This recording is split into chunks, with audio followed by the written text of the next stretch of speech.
Komentarri nagaachuu dandeessu. Cunduran heeruman fedhi. Cunduran heeruman fedhu. Gaafa san gaafata gaati maal lafa laftaa. Qoy mana kiyyeetti miti maal gaaffii akkasii maal gaafatan.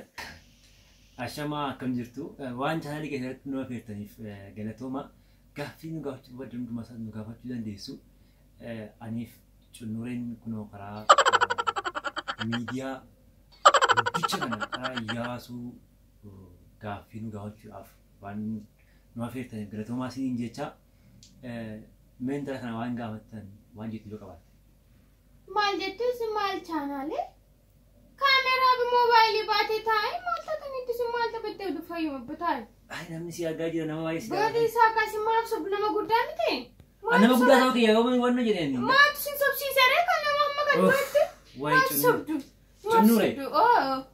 Nama baay'ee si daawwataa jiraan jedha baras keessa. Isaan malee maaltu jira nama guddaa kana malee maaltu fuullee godhe? Maaf sobdusi? Gaaftu akka nama guddaa waan ta'e dhugaan dubbatte umurii guutuu saba. Ati maal yoomuu makatamee taata garuu ati yoomuu makatamee taataan sin jiraa bara. Amma mummakaa jijjiirradhatanii cunnurri maal ta'e naan katameettan jijjiirradha. Are cunnuru masii wayyaa si cunnuru jedhee fi cunnuree nuti. Naa fayyanaaf ani jaalladha baabonnaa baasa. Wal kana qabadhu jaasii waan ta'utu. Maal naasaa kana qabadhee ulee kana maalan godhaa? Afaanitti qabadhu intala. Afaanitti qabadhu. Kan akkam godhin afaanitti qabadha asii wayya soo Fidi siifin qaba bakka. Siifin qaba nuti. Ana asii nan qabadha bitaa inni kun salphaadha. Jala gawaan jettu. Haasa'ii bakka namni jarri maal jedhan si fakkaate. Cundure haasa'e. Namichi haasaa jira kun haasa'is jechaa jira haasa'ii. Cundure. Haasa'e waan sitti tole haasa'e. Nan gubadde bara nan gubadde. Isaan innaa na guggubobbataayin qalbii kona keessaa fudhataniiru. Amma gaaffii akkasii gaafatanii waan tokko tokko jedhiin kaasaba. Maal akkasiin tumin gadi? Akkanatti qabadhu akkanatti qabadhu. Akkasooyaa. Maal jettan? Ifa manaa godha taa'in dubbata. Taa rakkoon qabu. Akka isin jennu namoota hedduutu gaaffii isin gaafachuu fedha beektu haasaa amma xiqqishee waan isin tole. Maal jedhan sitti fakkaate? Namoonni as keessa daawwataa jiran kuni? Inni naa gale. Maal na gaafatu na jaayeeruma moo jaalala na gaafatu jedhee. Bakka isheen isaati. Gaaffii barbaadde hunda nu gaafachuu dandeessu.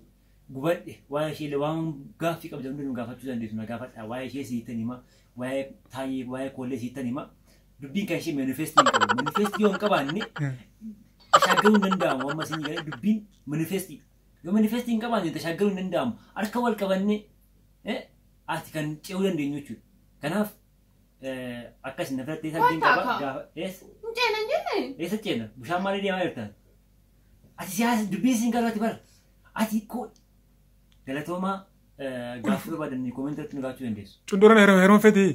Cunduran heeruman fedhu. Gaafa san gaafata gaati maal lafa laftaa. Qoy mana kiyyeetti miti maal gaaffii akkasii maal gaafatan. Ati maal gochuu barbaadde kun? Obbo Taayeen na jaallatanii fakkaatu. Eechi kana maal kana nama waallu waliin naadiyamti kana wabbee kana maal jedhan gajjaatatan maal jechuuf feetaniiti? Maal jechuudha? Isaanoo heeruma na gaafatan isin maal kasin godhame? Ani makeen qaba bara.